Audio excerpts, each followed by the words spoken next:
Сәлем достар, менің каналыма қош келіпсіздер. Лайк басып, комментарий қалдырып отырыңыздар. Бүгінгі біздің қозғайтын тақырыбымыз InShot мобильдік қосымшасындағы жаңартулар. Соңғы кезде InShotта өте көп жаңартулар болды. Соны айтып кеткелі отыр. Яғни ең бірінші InShot ашамыз, бір видео жасап көрейік, новыйды басамыз. Мына жерде мен видео, фото және все деген тұр. Маған видео жасау керек. Видео жасағанда мына жерден бір немді таңдап алайын. Фото. Бір мына видеоны таңдап алайын. Фотоны таңдап алсаңыз да болады. Хостқа барып, өзіңізге керекті размер таңдап аласыз. Оригиналы. Мына Инстаграмның размері, мынау ютубтікі. Мынау тикток, релстікі болады. Осылай өзіңізге қалған қай әлеуметтік желіге қойыңыз келеді, соған байланысты жасауларыңызға болады. Мына жерде ютубтікін таңдаймын мен. Галочканы қосам және мына жерде үстінде қарап отырсаңыз задний фон бар. Задний фонға мысалы мына жерде әртүрлі алып астынан құя беруге болады. Деп немесе свет деген жерге барып бұлттың өзінде қоюға болады.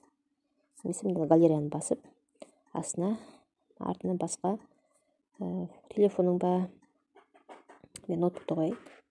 Ноутбукты қояйын да, сосын несін холстың өзгерткен оригиналды алайық.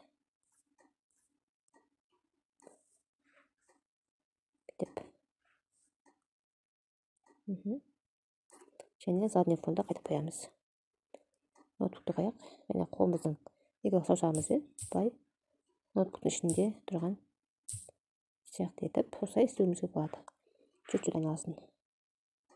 Кішкене. Екі саусақтың көмегімен жасаймыз. Так, птичкин галочканы қоямыз. Бізде осындай видео аспанның, бұлттың жүріп тұрған видеосы пайда болды. Осылай жасауға болады. Енді мына үстінде функциясын қарасақ, және үстінде мына жерде стикер қоюымызға болады. Мен жерге бір фото қойым деп тұр. Оған плюсті басамыз да, видео фото деп тұр. Соған басып, мен бір фото таңдап деп тұр. Жаңа функциясының бірі. Мен бір жерден фото таңдайын. Мына жерден өзім фотоны таңдай қойын. Птичкин басамыз. Және осыны ұстап тұрып, бізде стикерді басамыз. Стикерді басқаннан кейін GIF деген бар.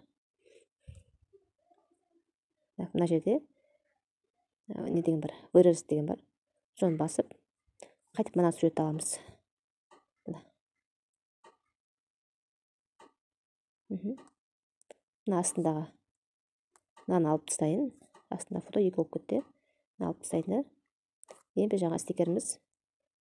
Жаңа алған стикерім мында тұр мен.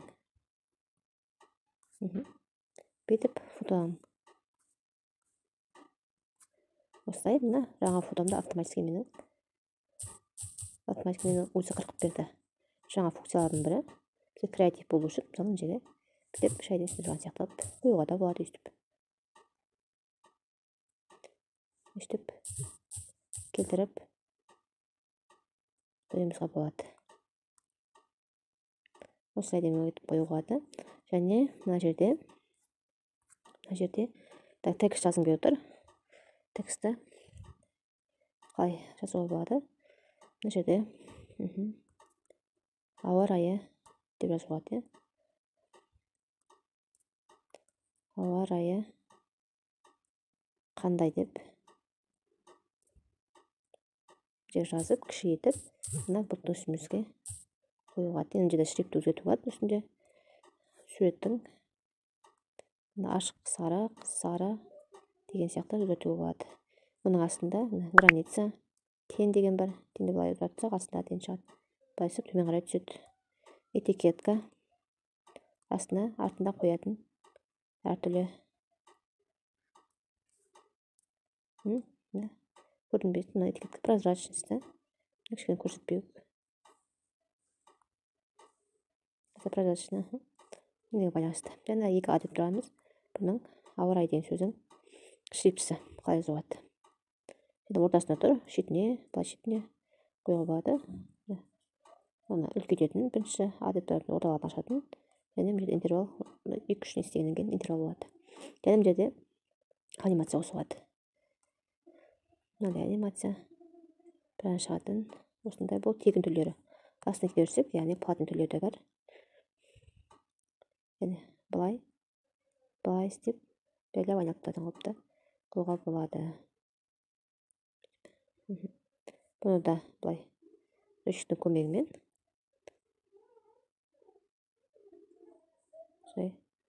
жасауға болады. Енді видеомызды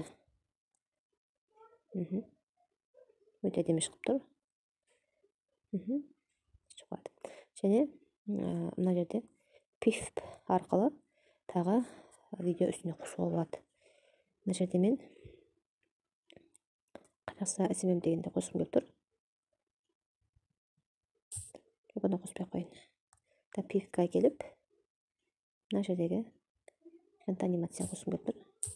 Мына жерге шетіне қойып, үстіне басамыз да хрома кейді басамыз, және бұның үстін кеттіреміз, және плечке басамыз. Сол кезде жасыл етіп қоюға болады. Ақ жеріне әкеліп қоюға болады.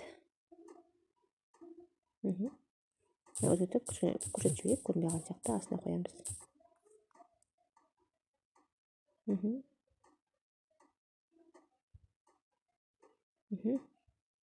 Үстіп жасауға болады пиф арқылы. Және бұл жерде эффект голосы деген бар екен. Мына жерде популярный қарап көрейік. Бұл жерде персонаждардың несін қоюға, немесе астындағы құрылған аттарын, мынаға дыбыстарын салуға болады екен. Сосын мына жерде функциялардың фильтрді қарауға болады. Фильтр эффект қарауға болады. Мына жерде эффект істесеңіздер, қатты ұстап тұрсаңыз, эффект алуға болады. Басындағы зум. Фильтрді алуға болады. Ашық түсті. Астында фильтрді қарап, видеоны бітіп танасаңыз, өзіңізге қанық қылып, ашық қылып көрсете береді. Мына жерде болтымыз кішкене ашық болды. Көк манаға строп тұрған болды. Мына жерде көк болды, қарап отырсаңыздар, қайтып мына жерде орнына келді.